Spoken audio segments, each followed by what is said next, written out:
Halo Sobat Cendikia, selamat datang di Angkat Bicara, podcast Badan Litbang Kemendagri. Berbicara seputar kelitbangan dan isu-isu Kemendagri bersama saya, Mujaini. Sobat Cendikia, pada edisi kali ini kita sudah kedatangan narasumber, yakni Bapak Isman dari Pusat Litbang Inovasi Daerah, Badan Penelitian dan Pengembangan Kemendagri. Beliau ini adalah salah satu orang yang cukup getol dalam mengawal inovasi di daerah. Dan sebelumnya, Bapak Isman, terima kasih banyak sudah berkenan untuk berbagi informasi di Angkat Bicara Podcast Badan Litbang Kemendagri. Dan Sobat Cendikia, perlu diketahui bahwa Kemendagri melalui Badan Litbang Kemendagri berikhtiar untuk meningkatkan inovasi di daerah. Salah satunya yakni melalui gelaran Innovative Government Award, yakni sebuah wadah untuk mengapresiasi daerah yang dinilai paling inovatif. Dan meski di tengah pandemi tahun ini, gelaran IGA tetap digelar, tentunya dengan menerapkan adaptasi kebiasaan baru. Dan mungkin nanti Bapak Isman bisa menjelaskan lebih detail dan lebih jelas terkait dengan apa sih IGA, apa sih inovasi daerah. Dan langsung saja, Bapak Isman, mari angkat bicara.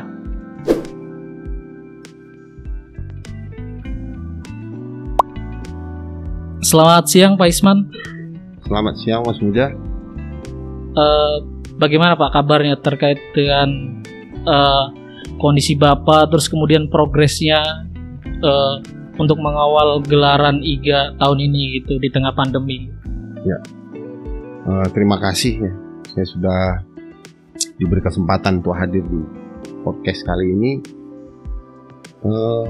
Ya kalau bicara tugas pokok dan fungsi ya memang itu adalah tanggung jawab kita di inovasi daerah. Memang inovasi daerah gelarannya di akhir tahun seperti ini ya lumayan sibuk, apalagi dari tahun ke tahun jumlah inovasi yang kita validasi itu bertambah terus. Ya, mulai dari 2018 kita punya 3.700-an inovasi, 2019 meningkat menjadi 8.000-an, ya sekarang sekitar berkisar antara 14.000 inovasi yang memang harus kita validasi ya satu-satu. Dan ini memang cukup melelahkan, ya, tapi itu memang namanya tugas dan tanggung jawab memang harus kita emban dengan baik, dengan jujur, dengan bertanggung jawab. Demikian. Oke. Mungkin ini Pak, Sobat Cendikia ini mungkin masih banyak belum mengetahui terkait dengan apa sih IGA, apa sih inovasi daerah. Mungkin Bapak Isman bisa menjelaskan seputar IGA dan inovasi daerah itu seperti apa sih? Dan sejak kapan mungkin Badan Litbang ini konsen mengawal inovasi di daerah gitu, seperti itu? Ya. Yang namanya inovasi dulu mungkin kita pernah ya, kita mendengar ya terkait dengan penyelenggaraan pemerintah daerah dulu beberapa kepala daerah kita seperti Sragen dulu ya, Sragen, kemudian Kabupaten Badung ya di Bali. Itu memang memiliki kepala daerah yang sangat inovatif. Namun sayangnya pada saat itu ya perangkat hukum untuk melindungi mereka anggap dulu dengan istilah diskresi ya pada saat itu. Tapi sebenarnya itu sebuah keniscayaan, sudah mulai menjadi sebuah keniscayaan yang memang harus dilakukan oleh pemerintah daerah. Karena pada hakikinya inovasi itu berhabitat atau bisa hidup itu di tengah-tengah kinerja yang buruk, keterbatasan daya dukung, keterbatasan sarana prasarana. Itu memang membuat daerah memang harus melakukan inovasi ya untuk percepatan penyelenggaraan urusannya, untuk percepatan terwujudnya kesejahteraan masyarakat ya yang didukung oleh daya saing yang hebat. Nah, dari situlah mungkin Kemendagri pada saat itu ya mulai menangkap ini ya. Makanya pada Undang-Undang 23 2014 itu sudah menjadi salah satu hal yang diatur oleh peraturan perangkat hukum negara ya, seperti Undang-Undang 23 2014 tentang pemerintahan daerah yang menyebutkan dan mengatur bagaimana ruang lingkup inovasi ini harus dilaksanakan oleh pemerintah daerah dalam penyelenggaraan atau penyelenggaraan daripada urusan yang menjadi kewenangannya. Nah, secara ringkas mungkin Mas Muja ya, di undang-undang itu disebutkan maksudnya inovasi itu adalah segala bentuk pembaharuan dalam penyelenggaraan pemerintahan daerah. Ya. Penyelenggaraan pemerintahan daerah ya terkait dengan penyelenggaraan atau pelaksanaan daripada urusan yang menjadi kewenangannya. Makanya ya kita punya tagline pada saat itu, menurut saya inovasi itu bukan sebuah urusan, tapi ada di setiap urusan yang menjadi kewenangan daerah. Nah, silakan daerah untuk melakukan berbagai perubahan dalam penyelenggaraan pemerintahannya, ya, menyesuaikan dengan karakteristik adat istiadatnya, karakteristik daerahnya, atau karakteristik yang menjadi itu ciri khas daripada daerah itu. Nah, ini membutuhkan tangan-tangan yang memang memiliki pemikiran-pemikiran atau mindset melihat persoalan itu seperti orang-orang inovator hebat itu yang mengatakan misalnya from another point of view, melihat satu persoalan itu dari sudut yang berbeda, ya. Atau mungkin kita sering mendengar think out of the box, ya, melakukan sesuatu yang memang mencarikan solusi dari sesuatu itu dengan cara lain, dengan pola lain, dengan metode yang lain gitu.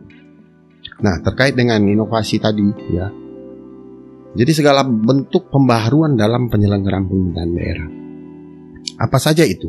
Ya banyak sebenarnya yang bisa dilakukan oleh pemerintah daerah, ya. Banyak yang sebenarnya harus kita rubah. Yang perlu kita rubah pertama adalah mindset penyelenggaranya. Kalau mindset penyelenggaranya nggak inovatif atau nggak bisa melihat sesuatu itu dengan hal yang berbeda, ya inovasi itu juga akan hidup paling ya cuma sekedar untuk memenuhi target saja, tapi tidak menargetkan ya, inovasi ini harus menjadi budaya keseharian seperti yang disampaikan oleh Bapak Presiden kita. Maksudnya inovasi itu juga bukan hanya sekedar pengetahuan saja, tapi harus ke depan harus menjadi budaya. Nah, inovasi daerah dalam pelaksanaannya ya kita tahu dulu pusat kajian strategis kan, Kemendagri juga pernah mengadakan sebentuk inovatif government award ini juga. Ya, tapi pada saat itu masih bersifat satuan inovasi yang dilaksanakan. Jadi mungkin apa yang menjadi inovasi unggulan daerah itu, itulah yang diangkat dan itulah yang dinilai. Dan itu coba didiseminasi oleh ke daerah-daerah yang lain gitu. Makanya dulu Sragen itu sangat terkenal ya dengan sistem penyelenggaraan urusan terutama di bidang pelayanan kepada masyarakat yang memang mereka bisa lakukan secara efektif dan efisien. Nah, ini yang coba kita angkat. Nah, inovasi daerah kali ini mulai tahun 2017 ya, kita mencoba menilai keseluruhan inovasi itu. Nah, bagaimana cara menilainya? Kita menerapkan beberapa indikator yang memang kita pakai untuk mengukur itu. Untuk mengukur itu ya, bagaimana caranya?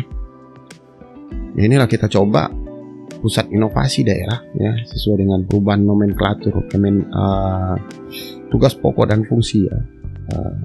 Kemudian nomenklatur juga perubahan daripada struktur organisasi Kemendagri ya. Maka tahun 2017 didirikanlah Pusat Litbang Inovasi Daerah. Nah, ini kita coba ikutan lagi. 3 yang terhenti tahun 2014, 2017 kita ikutan lagi. Tapi dengan pola dan bentuk yang berbeda. Demikian, Mas. Jadi ada pembaruan dan itu menjadi cikal bakal IGA di tahun-tahun berikutnya ya. Ya. Ya, kita mencoba melakukan ya, membina ya, menyebarluaskan, mentransfer ya pengetahuan soal inovasi ini ya melalui cara-cara yang inovatif. Nah, tahun ini Mas Muja kita sudah tahu kita mempunyai indeks inovasi daerah dengan 35 indikator pengukur ya. Mulai dari menggunakan 2 aspek ya. Dan 35 indikator di dalamnya yang itu mengukur inovasi itu mulai dari ya legalisasinya ya, mulai dari penerapannya, kemudian sampai kepada dampak yang ditimbulkannya. dan merujuk kepada indikator yang lain yang menunjukkan adanya peningkatan, ya, baik itu dari indeks pembangunan manusianya, income per kapitanya, pendapatan asli daerahnya, itu pasti akan berpengaruh ya, merupakan hal yang meningkat ketika inovasi itu betul-betul berdampak dan bisa diterapkan.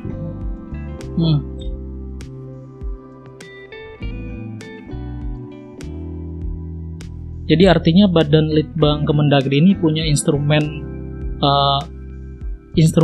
atau alat ukur bagaimana daerah itu bisa dikatakan inovasi dan tidak inovasi gitu ya, Pak? Melalui tadi indeks inovasi daerah seperti itu ya, Pak? Ya. Dan itu kan menjadi gerbang awal bagaimana Badan Litbang Kemendagri bisa menilai dari data indeks inovasi daerah ini ya, Pak? Mungkin Bapak bisa jelaskan, Pak, terkait dengan bagaimana sih tahapan-tahapan dalam Badan Litbang Kemendagri melakukan penilaian, Pak? Ya. Dari penjaringan inovasi di daerah, kemudian kalau tidak salah ada juga presentasi kepala daerah, itu mungkin bisa dijelaskan, Pak? Ya, jadi begini Mas, kita tetap merujuk pada regulasi yang ada ya. Misalnya di PP 38 itu di pasal 22 ayat 1 dan 2 itu menyatakan bahwasanya Menteri dapat melakukan penilaian terhadap penerapan inovasi yang dilakukan oleh pemerintah daerah berdasarkan laporan dari pemerintah daerah. Jadi berdasarkan laporan berarti yang kita nilai ini adalah hal yang dilaporkan. Hal yang tidak dilaporkan, misalnya hal yang tidak diinput di dalam indeks itu tidak bisa kita nilai. Ya.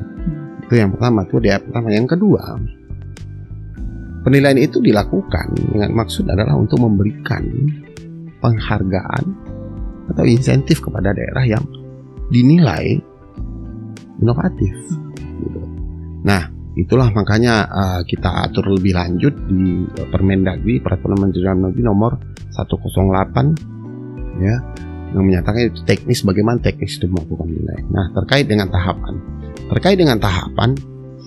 yang pertama itu yang pasti adalah penjaringan. Penjaringan ini berupa penginputan. Penginputan inovasi yang dilakukan yang sudah diterapkan oleh pemerintah daerah. Nah, indeks ini kan multifungsi nih Mas, ya. Karena juga ada kewajiban daerah untuk melaporkan inovasi yang sudah dilakukan, baik itu dari tahapan inisiasi maupun yang sedang dalam uji coba maupun yang sudah berhasil dan dianggap bisa diterapkan gitu. Nah, yang kita nilai dalam indeks ini ya, yang sudah diterapkan, artinya yang sudah berdampak. Tapi tetap kewajiban pemerintah daerah melaporkan mulai dari tahapan inisiasi sampai uji cobanya.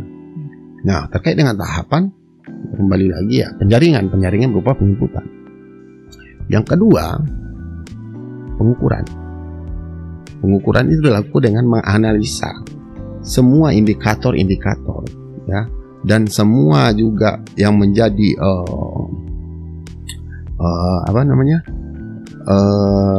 bukti daripada indikator, evidence daripada setiap indikator itu yang memang harus diikut sertakan di dalam laporan tersebut.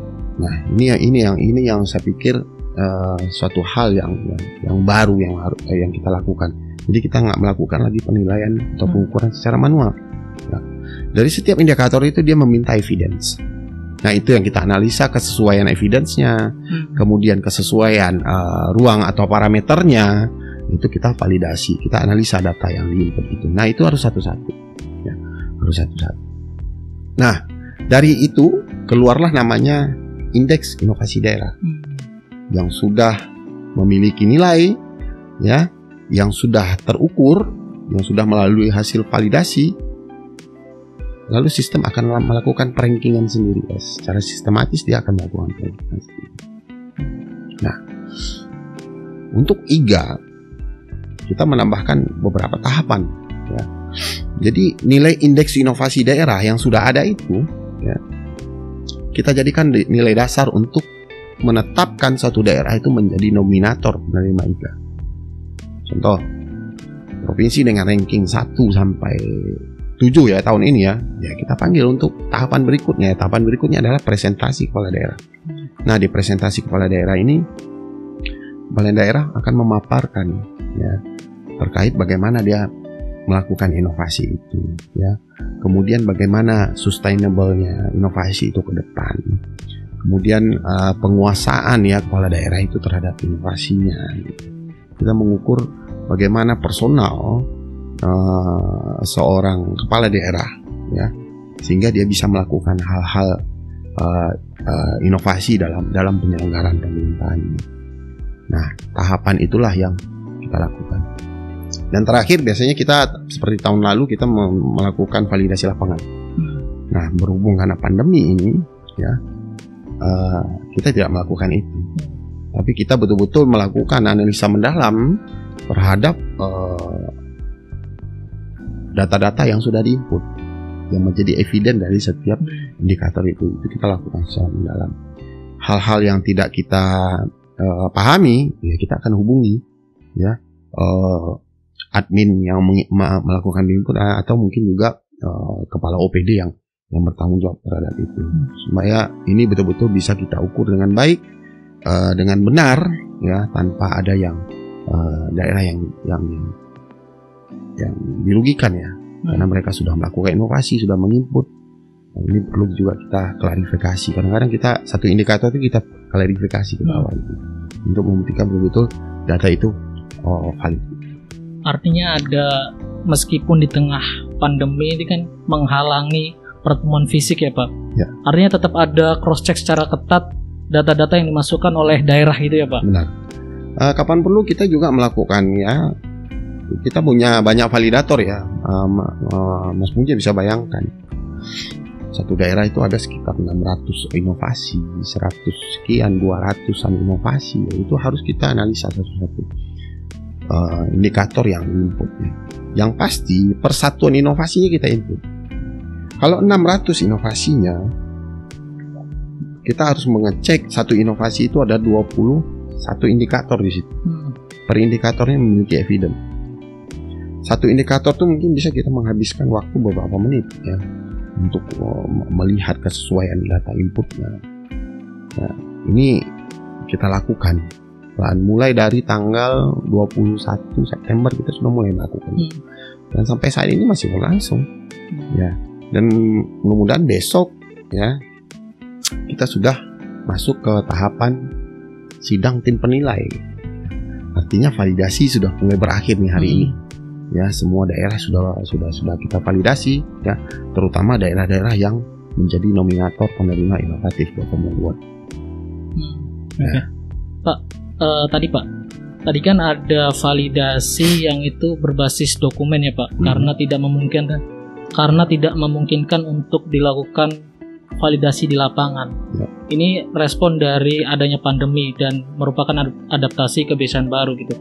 Dan mungkin ada kendala apa Pak yang ditemui ketika 3 tahun ini kan berbeda dari tahun sebelumnya gitu Pak.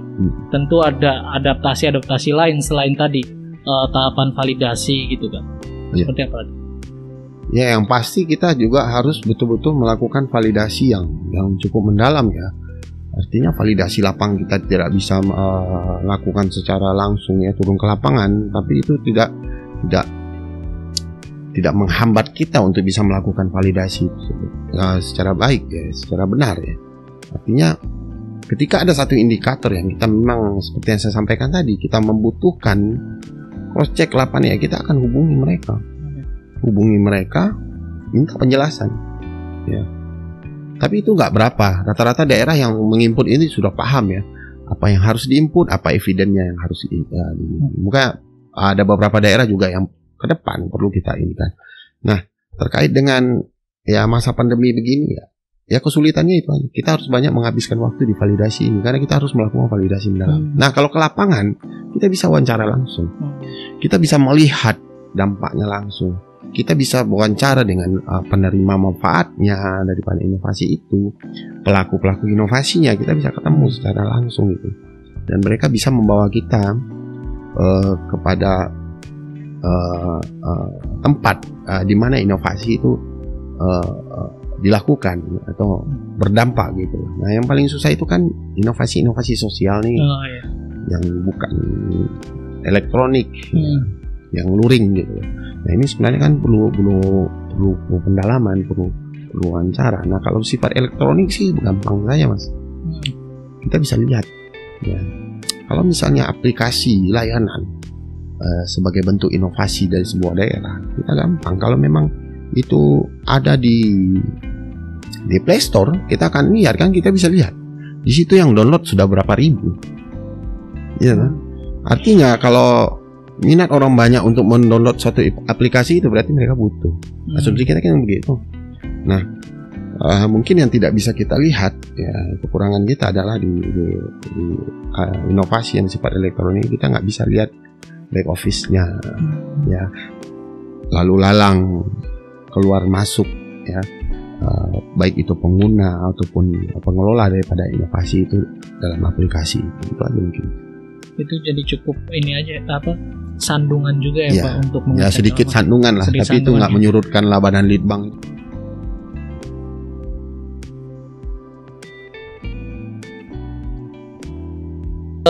Kan kalau saya melihat di data nominator atau daerah yang berhasil masuk nominasi itu kan ada nama-nama baru yang muncul di IGA 2020 yang tahun sebelumnya IGA 2019 itu belum muncul gitu kan. Runner up ya. Iya, terus kemudian ada juga daerah yang 2019 itu ada di kategori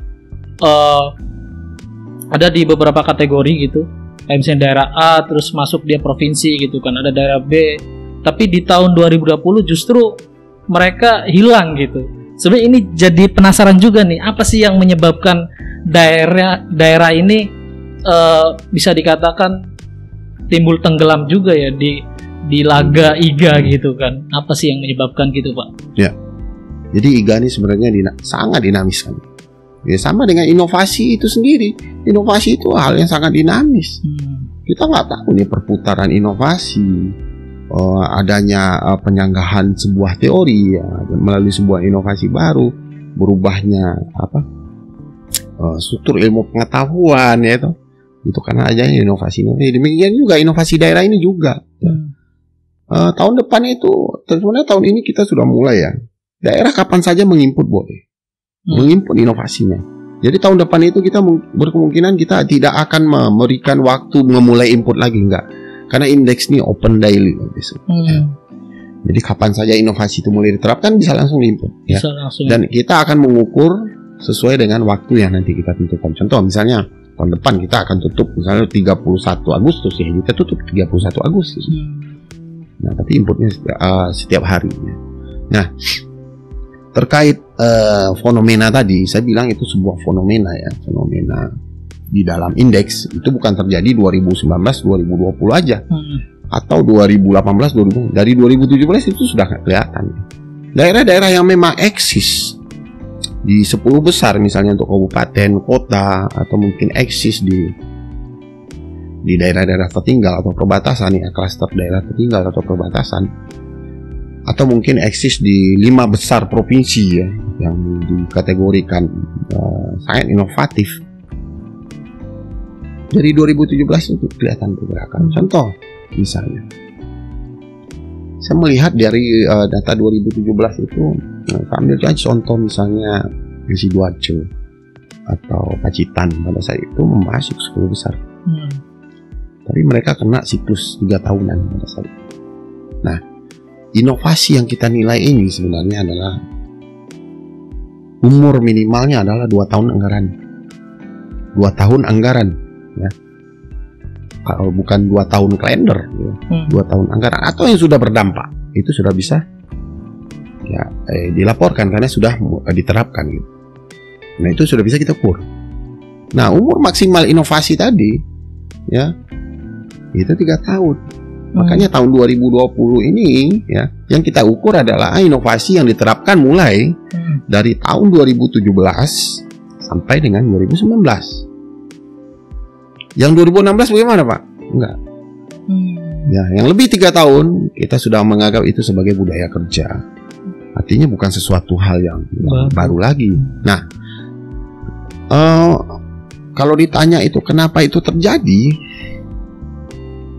Dari 2017, 18, 19 saya melihatnya ada beberapa hal yang menjadi catatan saya dari fenomena itu. Yang pertama, daerah tidak memelihara novum-novum baru daripada inovasi ini. Ya, hanya terbawa suatu euforia, kita negara daerah kita inovatif. Kita dapat penghargaan, tapi tidak merawatnya. Stuck gitu ya, stuck. Pak. Nah, mereka hanya berpikir inovasi yang sudah dilakukan, tapi tidak memikirkan regenerasi apalagi yang bisa kita novum-novum baru inovasi ini. Nah, sumber-sumber novum baru ini sebenarnya kan banyak. Saya ambil beberapa daerah yang memang kepala daerahnya memikirkan nih inovasinya ke depan apalagi gitu. Sehingga kepala daerahnya mengambil kebijakan ya 1 OPD ya 10 inovasi, 1 OPD 3 inovasi, 1 OPD 5 inovasi. Ini kan cikal bakal inovasi nih. Cikal bakal inovasi yang bisa nanti diterapkan, kemudian juga bisa dilaporkan, dan itu terukur di indeks. Itu sumbernya yang pertama. Yang kedua, saya yakin setiap daerah itu ada proyek perubahan, ya, bagi ASN yang mengikuti pendidikan dan pelatihan jabatan struktural, pasti sekarang diwajibkan punya proper kan proyek perubahan, dan itu kan hal-hal baru yang memang dituntut selama diklat. Itu hal baru apa yang bisa Anda terapkan setelah Anda mengikuti diklat jabatan struktural tersebut. Nah, ini banyak kan yang tidak dimanfaatkan. Begitu pulang diklat, ya udah laporannya ditaruh di BPSDM atau ditaruh di rumah, itu nggak dipakai lagi. Padahal kalau menurut saya ini proper itu memang sudah diuji dan dinyatakan lulus gitu, ya kan? Sudah diperbaiki sebagaimana mestinya kan, banyak juga nanti pengujinya. Dan yang membuat proper itu paling tahu apa yang harus dilakukan, inovasi apa yang dilakukan di lingkup unit kerjanya. Nah, ini sebagai sumber novum baru sebenarnya. Seharusnya pemerintah daerah, saya mungkin dalam kesempatan ini menghimbau proper itu ya kita kumpulkan lagi. Kapan perlu Litbang panggil yang bikin proper itu, undang, suruh paparkan. Ayo, kita sudah dapat satu inovasi baru.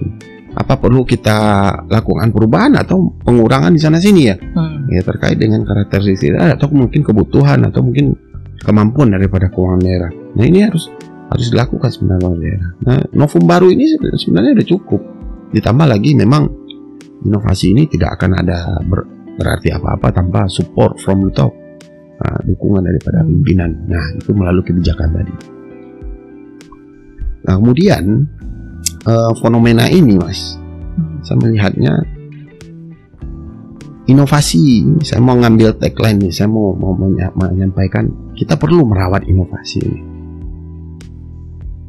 Tanpa kita rawat, inovasi ini juga akan, ya istilah kalau kita bilang bulukan lah, ya kan? Dibikin aplikasi tapi tidak pernah di upgrade versinya, dibikin aplikasi tapi tidak pernah dirawat, ya lama-lama aplikasi ini maaf nih kalau masyarakat bilang semakin lola, semakin loadingnya terlalu lama karena mungkin tidak pernah dirawat, bugsnya tidak pernah dibersihkan atau bagaimana kan.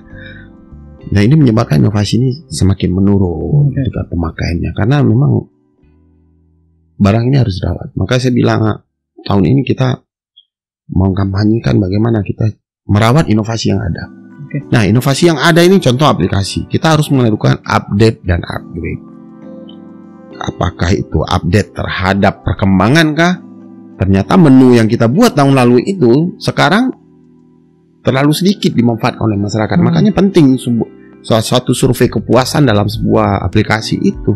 Jadi itu menjadi dasar kita untuk bagaimana memperbaiki aplikasi itu sesuai dengan kebutuhan dan mengupgrade. Upgrade ini mungkin sistemnya istilahnya secara teknis ya. Kita harus mengupgrade. Contoh misalnya ya kita lihat aja kita punya handphone. Android juga akan melakukan upgrade versi dari versi 1, versi 2 atau versi 2 poin berapa. Itu terkait dengan perubahan yang terjadi di dalamnya, bukan hanya pembersihan sampah-sampah internet atau bug saja, tapi juga mungkin ada penambahan menu. Dan penambahan menu ini kan merupakan perubahan sebagian atau keseluruhan. Artinya dulu menu cuma dokter sampai ke rumah, ya sekarang dokternya bisa di tracking perjalanannya dari puskesmas sampai ke rumah yang membutuhkan layanan dokter misalnya, atau layanan di rumah misalnya. Nah, ini yang harus ditingkatkan sehingga dampak inovasi itu betul-betul bisa bertambah dan masyarakat semakin merasakan manfaatnya gitu ya, Pak. Ya.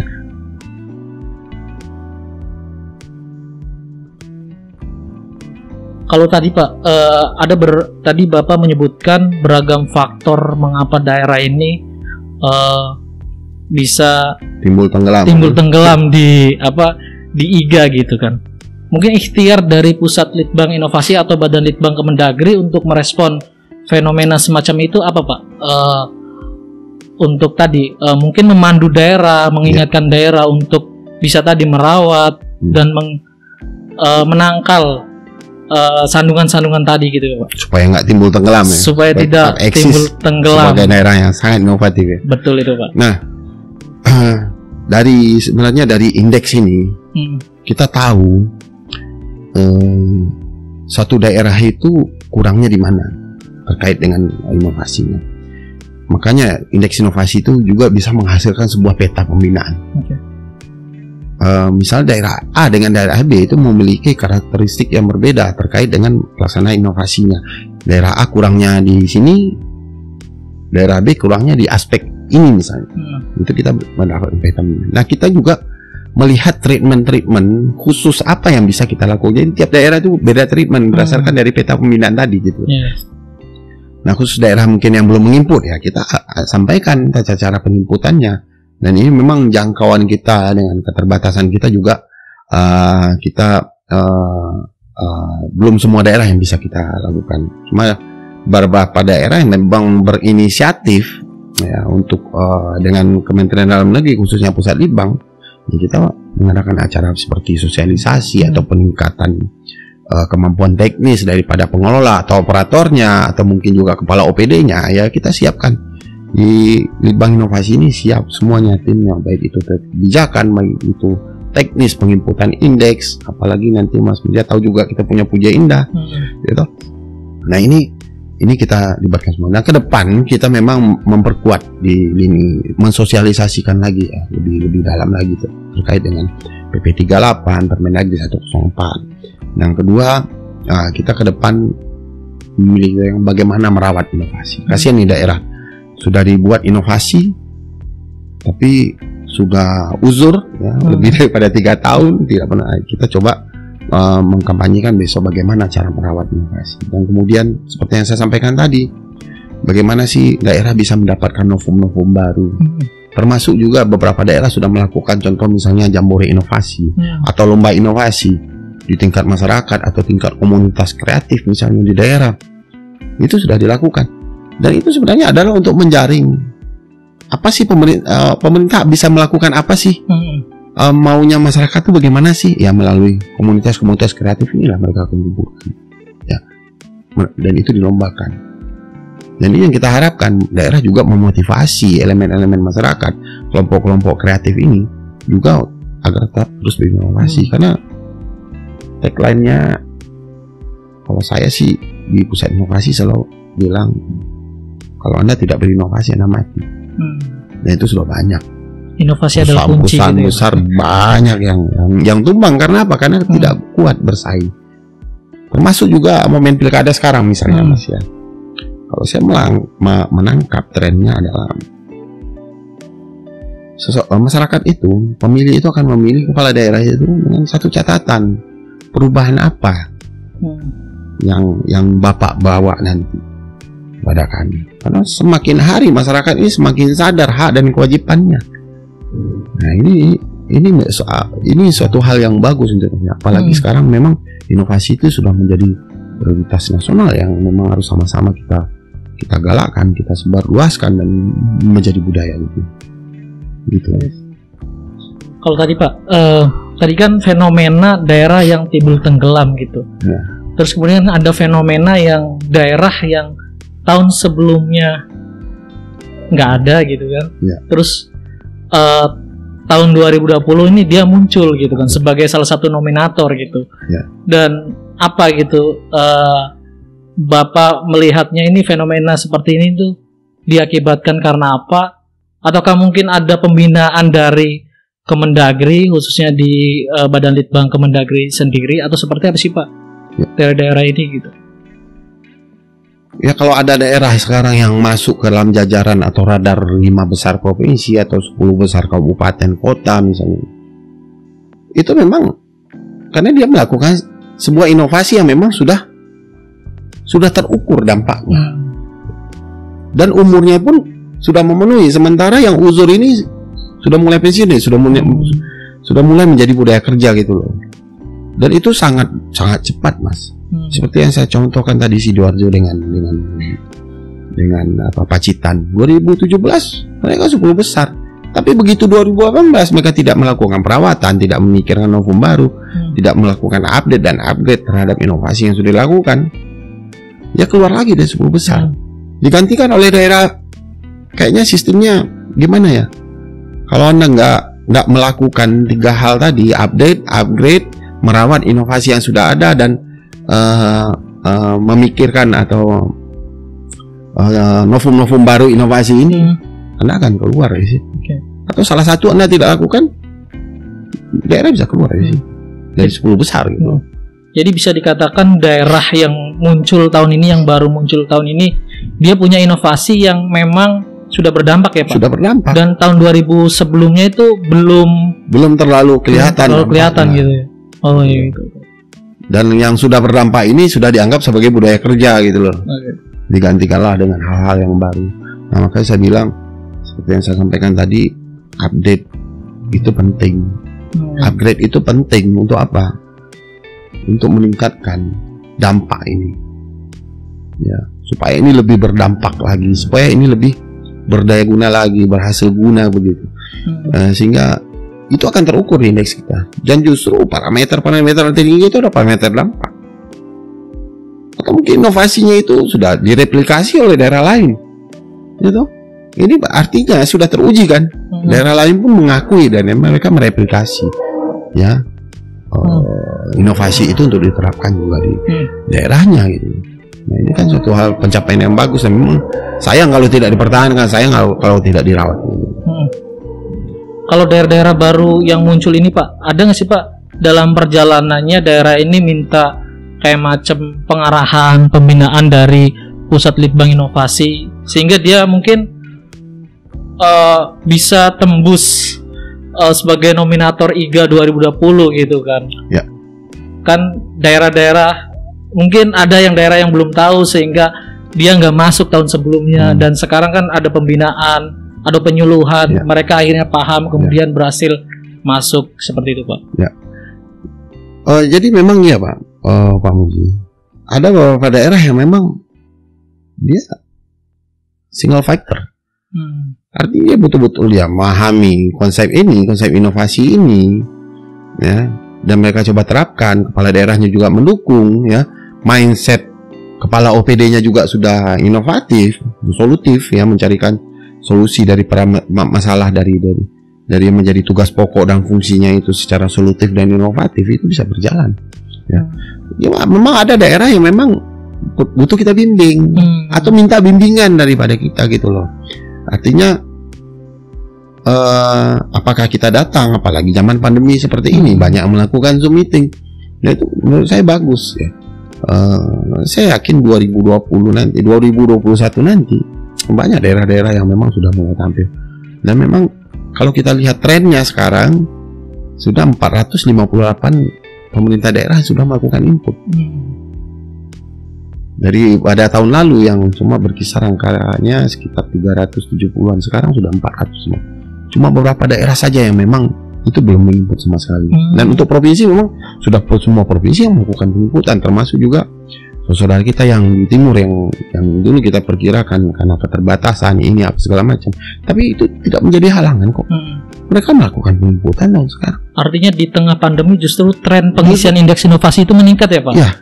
Untuk pelaporan sebagai kewajiban ya, daerah ke baik itu inisiasi gitu. Ya, uji coba sampai penerapan itu jadi meningkat gitu. Nah ini yang hal yang mengembirakan di saat ini terkait dengan inovasi. Nah, antusiasme daerah itu sudah mulai betul-betul kita bisa rasakan.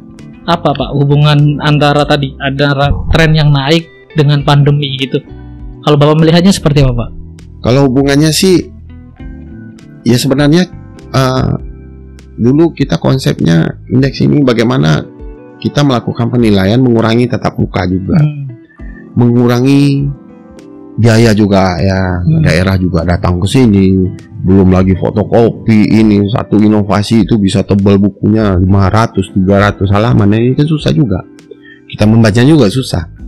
Kami berpikir bagaimana caranya berinovasi dengan cara-cara inovatif. Nah, makanya kita bikin indeks ini.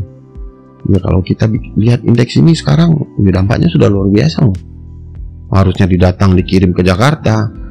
Saya yakin kalau 600 inovasinya, Mas bayangkan aja kira-kira dokumen yang mereka bawa itu berapa, kelebihan bagasinya kira-kira berapa gitu.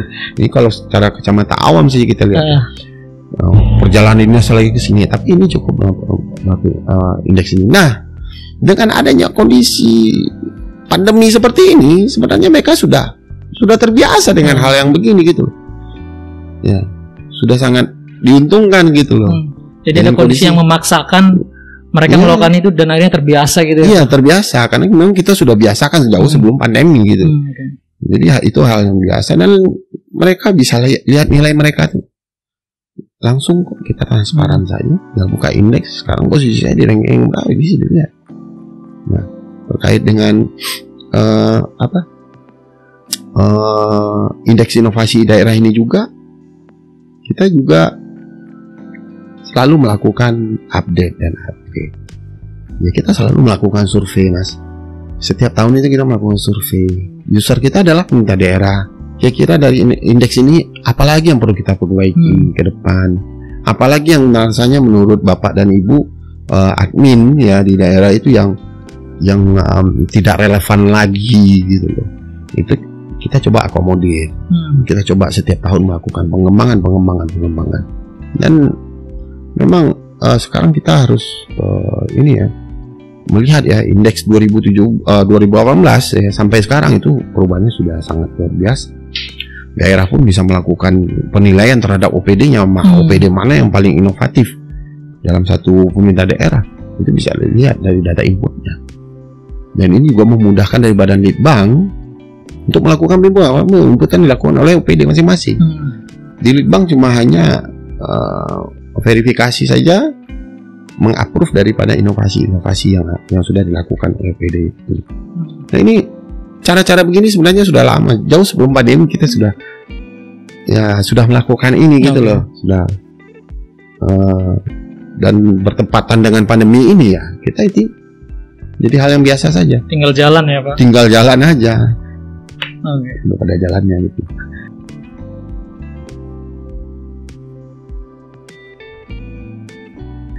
Kalau untuk ini Pak, ini kan IGA 2020 nih digelar di tengah pandemi ya Pak. Mungkin kasih bocoran Pak, adaptasi kebiasaan baru yang mungkin nanti kalau kemarin kan tahun kemarin kan saya sempat ke acaranya gitu kan, di tatap muka langsung. Dan untuk tahun ini seperti apa gitu Pak? Ya kalau misalnya untuk adaptasi barunya nggak usah diminta bocorin Pak. Itu memang memang gini. Tapi kalau mungkin untuk hasilnya ya itu memang besok di sidang tim penilai ya. Kita akan lihat nanti bagaimana posisinya, rankingnya daerah mana saja. Nah terkait dengan bagaimana pelaksanaan IGA tahun 2020 ini, ya kita tetap mendukung ya pemerintah. Artinya kita sama-sama menjaga apa yang menjadi kebijakan daripada pimpinan kita terkait dengan pelaksanaan inovatif Government Award tahun 2020 ini. Kita mungkin besar akan melakukan secara virtual. Secara virtual, tidak berkerumun, tidak mengumpulkan orang banyak ya. Tapi tidak mengurangi daripada makna acara itu sendiri. Nah, kita mengetahui sekarang ya pemerintah menghimbau untuk memutus mata rantai COVID ini supaya tidak berkerumun, menjaga jarak, apa sebagainya. Itu kita berangkat dari konsep prokes itu atau protokol kesehatan itu. Hingga 2020 ini kita akan lakukan secara virtual, tapi tetap juga kita menunggu petunjuk daripada dan arahan daripada pimpinan nantinya bagaimana teknis pelaksanaannya. Terkait dengan waktunya, apakah udah ada atau kita rencanakan nih kembali kepada pimpinan kita ya. Kita rencanakan pada tanggal 18 Desember nanti acara IGA ini kan kita gelar, dan memang itu dengan suasana yang berbeda ya. Suasana yang berbeda. Kalau dulu bisa kita kumpul ya, semua bisa datang, bisa berbahagia, bersukacita ya, untuk merayakan daerahnya terpilih sebagai daerah inovatif. Mungkin sekarang kita lakukan secara virtual ke seluruh Indonesia. Dan pada tahun ini juga daerah yang tidak menginput indeks inovasi daerah, mungkin kita juga akan murati. Juga mungkin akan mengikuti ya ada ini semua ya. Meskipun tidak menginput ya Pak? Tidak menginput. Nanti juga kita akan berikan semacam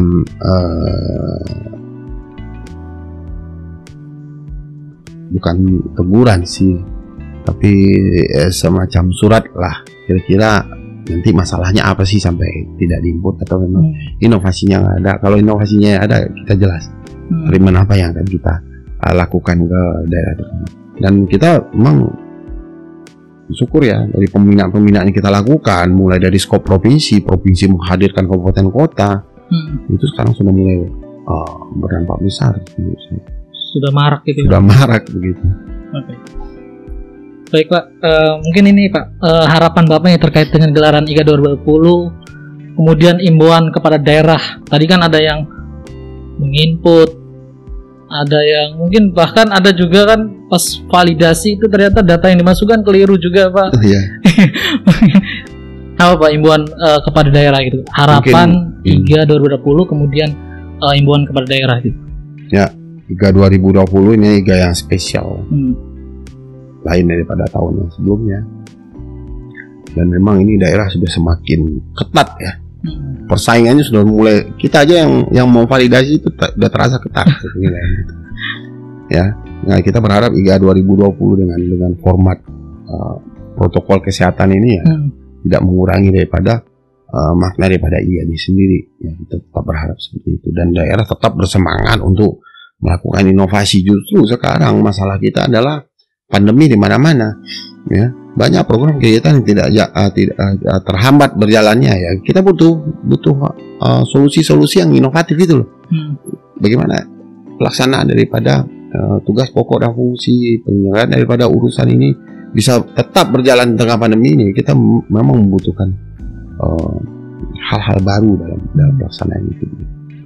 Kemudian terkait dengan penginputan ya, saya menghimbau kembali kepada seluruh pemerintah daerah, terutama admin atau operator yang melakukan penginputan. Mari kita input ya indeks inovasi ini dengan data yang sesuai. Nah, pengalaman kita selama validasi ini banyak ya. Contoh misalnya satu inovasi kita minta dasar hukum penerapan inovasinya. Mereka kirimkan perda, tapi perdanya ya bentuknya foto PDF, tapi kulitnya saja kita nggak bisa buka gitu loh. Artinya kita minta dokumen PDF-nya. Misalnya itu perda ya kirimkan kirimkan PDF-nya saja. Dan kemudian kalau ada misalnya indikator yang meminta di situ ada foto, misalnya foto sosialisasi inovasi daerah ya, kirimlah foto itu jangan dipakai lagi untuk eviden di inovasi lainnya gitu loh. Ya, fotonya pasti yang berspanduk. Marilah kita coba agak lebih jujur lah untuk melakukan inovasi ini. Kalau betul-betul inovasi ini betul-betul kita lakukan, pasti akan berdampak. Nah ini yang perlu kita perbaiki ke depan. Kemudian juga ada indikator yang meminta foto, video misalnya. Untuk kualitas inovasi daerah, misalnya kita lihat dari video, dan video itu secara substansi harus menjelaskan apa saja, tolong kita juga penuhi itu gitu. Karena banyak video juga yang tidak substantif, yang seperti yang kita minta, ya mohon maaf ya, kita kick, ya kita tidak terima eviden itu. Kalau bagus video yang diinput, artinya juga kita menginformasikan ke daerah lain juga lebih bagus, karena video yang diinput itu langsung masuk ke Tux Education, tutorial, exhibition, display of innovation. Nah, akan ditonton oleh negara lain, dan bukan Indonesia saja loh. Tux Edu kita ini sudah banyak ditonton oleh negara-negara lain seperti di Afrika, di Asia Tengah, di Kanada, Rusia, Amerika. Ini berdasarkan ya Google Analytics yang analitik yang kita lakukan gitu loh. Ternyata yang melihat Tux Education itu juga orang luar gitu loh. Nah, ini suatu hal yang cukup mengejutkan saya juga tahun ini. Artinya itu nggak hanya konsumsi dalam negeri ya Pak, tapi juga mungkin ditiru juga oleh. Jadi pengemasannya mungkin disarankan untuk sebagus mungkin. Atau mungkin ada bahasa translate bahasa asingnya mungkin di bawah mungkin untuk yang menjelaskan. Pasti saya sampaikan video itu kalau bisa pertama memuat latar belakang kenapa inovasi itu harus ada. Kenapa ini terjadi? Masalahnya apa? Yang kedua, penjaringan idenya. Idenya apa saja? Yang ketiga, kan dari ide yang dijaring itu kan satu yang dipilih. Kenapa ide ini dipilih? Yang keempat itu manfaat daripada inovasi itu. Yang kelima itu yang terakhir adalah sudah seberapa besar dampak inovasi yang dilakukan itu. Itu yang dibutuhkan sebenarnya. Karena mungkin satu daerah membuat satu inovasi, videonya bagus ya, langsung ditaruh di input di indeks langsung ditransfer ke videonya ke Tux Education. Ini mungkin ada daerah lain yang menghadapi persoalan yang sama, tanpa dia harus mengeluarkan biaya riset lagi, tanpa dia harus mengeluarkan biaya yang terlalu banyak lagi. Mereka bisa replikasi langsung gitu loh. Replikasi langsung inovasi yang dilakukan. Dan ini kan sangat efektif. Gitu ya Pak. Banyak banget ya buat catatan pemerintah daerah ini, dan mungkin Sobat Cendekia yang tadi sudah mendengarkan paparan Bapak Isman atau berdiskusi dari Pak Isman bisa menyerap hal-hal apa saja sih yang perlu dilakukan oleh daerah ya Pak. Mungkin bocoran buat tahun 2021 juga kan, ketika daerah mungkin melihat tayangan ini bisa terinspirasi untuk meningkatkan inovasinya gitu ya Pak. Ada beberapa hal sih Mas, kalau saya boleh kasih ke depan itu kan inovasi yang ada ini ya, kembali saya sampaikan tadi, rawat lagi gitu. Update. Update sesuai kebutuhan masyarakat, upgrade secara teknis. Nah, kalau inovasi itu bentuknya elektronik ya. Kalau misalnya inovasi bentuk sosial ya, perluas daerahnya, perluas programnya, perluas mungkin bidangnya ya. Nah itu. Yang kedua, mulai lakukan pembibitan baru itu inovasi yang ada ini. Untuk selanjutnya tahun 2021 kita akan menilai atau mengukur inovasi yang penerapannya tadi tahun 2018, 2019 dan 2020. Arti yang sudah diterapkan 2017 kita anggap itu sebagai budaya kerja. Tapi kalau dilakukan update dan upgrade terhadap inovasi yang dilakukan 2017, kita ingin lihat nih di konsep inovasi yang nanti dilaporkan ke indeks itu ya, perubahannya di mana ya, rancang bangun perubahannya itu di mana, kita mau lihat. Ini aplikasi yang memang di renew ya, diperbarui dengan perubahan penambahan menu ini segala macam. Kemudian juga memudahkan lagi, kita bukan web based saja, sekarang sudah Android based. Itu kan perubahannya cukup mendasar, dan itu mungkin diterapkan baru kan, sesuai dengan versinya, mungkin versi 1 atau versi 2 atau versi 1 poin berapa, ya silakan. Kita akui itu sebagai sebuah perubahan ya dalam penyelenggaraan pemerintahan. Demikian Mas. Iya. Baik Bapak, mungkin tadi udah banyak banget bercerita terkait dengan inovasi daerah, kemudian gelaran IGA gitu. Mungkin sharing informasinya cukup Pak terkait dengan itu gitu kan. Dan saya mengucapkan terima kasih Pak. Ya, mudah-mudahan informatif ya Mas. Iya. Pak Isman sudah berkenan nih di tengah kesibukan penilaian IGA 2020 gitu kan. Dan untuk Sobat Cendikia dimanapun Anda berada, diskusi pada kali ini bisa kalian simak di kanal Spotify ataupun kanal YouTube Badan Litbang Kemendagri. Terima kasih sekali lagi kepada Bapak Isman yang telah berkenan, dan sampai jumpa di edisi selanjutnya. Salam.